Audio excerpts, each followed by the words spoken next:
Now, going back to the nutrition. So we talked about how our nutrition and the protein is being used to build muscle. I also want to talk about protein forms.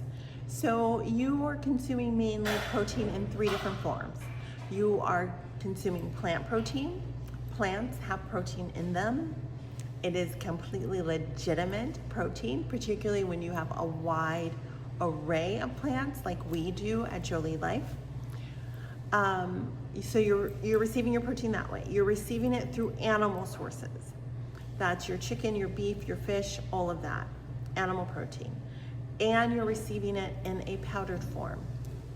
The powdered form is a split between pea protein and whey protein, and collagen also. Collagen is protein, is amino acids, but it's not all of them. So some are missing. That for us isn't that important because you have such a colorful plate that we are putting in the missing amino acids in other places so the body can use what you take in to build. So why do we do it in 3 different ways? A, plant protein. Jolie started out as a vegan company, and I do want people to know that plant protein is just as valid. So that's 1. Number 2, animal protein. The cool thing about animal protein is it has all the amino acids you need in the exact right quantities. So some amino acids we need more of, some we need less of, but in order for our body to be optimized, we need to have the right ratios, because if we have too much of A but not enough of B, guess what? Nothing happens. It's like I have 12 eggs but I only have a cup of flour. Can I make a cake? No, I cannot. So you are receiving animal protein. Everything's there. It's easy for the body to assimilate. The other protein that we're doing is powder protein. And part of the reason for that is so much of the research on muscle building is done with protein powders because they're measurable and they are objective. So that is one reason why we're doing it, because it's super duper important that way. The other reason we're doing it is that it's easy for the body to absorb. It's broken down in such a way that your body can just suck it back in, suck it in.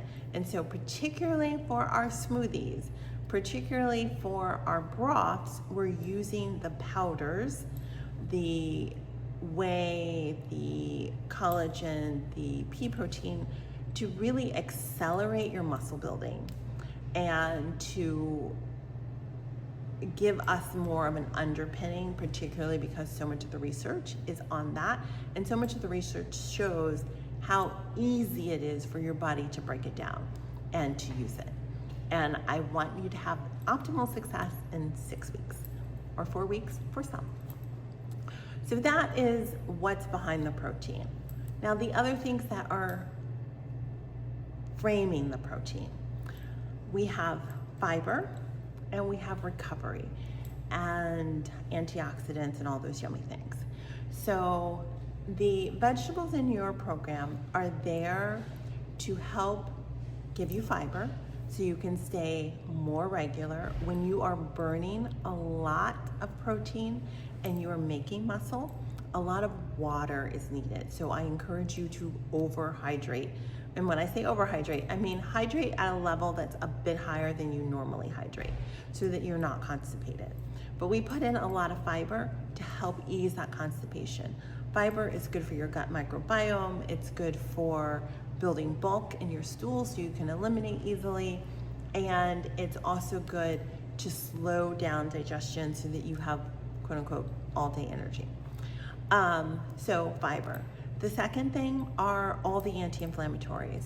So your tomatoes, your peppers, your kale, your spinach, all of that, all anti-inflammatories.